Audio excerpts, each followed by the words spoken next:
Salut tout le monde, c'est Joe Freestyler, donc champion de France de foot freestyle. Vous avez vu le titre, vous inquiétez pas, en fait je vais m'expliquer dans cette vidéo pourquoi je me suis posé cette question. En fait je me suis réveillé ce matin et je me suis aperçu que la marque Spin avait sorti en fait un nouveau ballon qui ressemblait étrangement à celui de la marque Fort Freestyle. Donc on va faire un petit point sur les marques Fort Freestyle et Spin. Donc Spin a été créé par Was Freestyle, que vous devez sans doute connaître. Il est vice-champion du monde en catégorie show. La marque Spin a été créée en 2016 pour des produits essentiellement bas de gamme pour des jeunes freestylers ou des gens qui veulent débuter dans la discipline. Donc Was a sorti plusieurs produits dont l'élément phare est la Spin Ball que vous devez sans doute connaître, qui apparaît à l'écran. Fort Freestyle, c'est la marque de Tobias Bex que vous devez sans doute moins connaître, il est un peu moins connu. Donc lui il a été multiple champion du monde, champion d'Europe et champion de Norvège. Sa marque qui est Fort Freestyle a été créée en 2013. Il nous propose essentiellement des produits haut de gamme, donc de bonne qualité pour les jeunes freestylers ou les freestylers un peu plus expérimentés dans la discipline.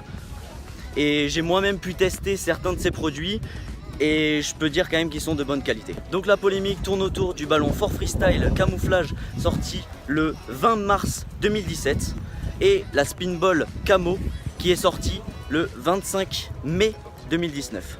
Donc je vais maintenant vous donner les points communs que j'ai relevés entre ces deux ballons qui me semblent vraiment très identiques. Donc là les gars, je vais vous afficher les deux ballons qui font polémique en ce moment. Vous pouvez voir que en fait les couleurs, la structure et le design se rapprochent énormément et que seule une petite nuance de couleur différencie ces deux ballons.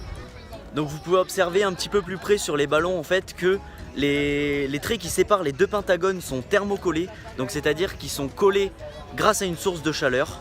Et donc ça on peut pas dire que c'est vraiment un argument parce qu'en fait c'est ce qui caractérise beaucoup de ballons, en tout cas tous les ballons Spin quasiment, tous les ballons Fort Freestyle quasiment aussi, donc on peut pas dire que c'est un argument. En revanche le recours aux bandelettes pour séparer chaque pentagone qui sont de la même couleur, donc noir, sont un argument encore contre Spin. Pour finir en fait la dernière caractéristique sont qu'en fait tous les ballons Spin depuis le début de la création de Spin ont été conçus de manière totalement lisse en caoutchouc de manière à ce que ça accroche.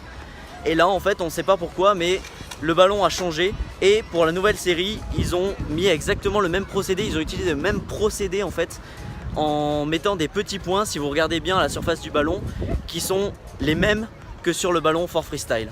Ok, donc pour finir cette vidéo, je pense que vous voyez un petit peu où je veux en venir par rapport aux similitudes qu'il y a entre la Fort Freestyle Camouflage et la Spin Ball Camo. Mais voilà, ce que je veux vous dire en tout cas, c'est que je veux absolument pas causer de tort à Spin ni à Was. Je respecte tout à fait ce qu'ils font, mais je pense quand même qu'il y a quand même des limites à recopier le travail des autres.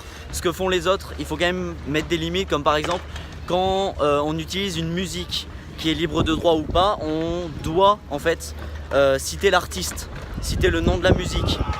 Et je pense qu'en fait c'est quelque chose que Was n'a pas fait.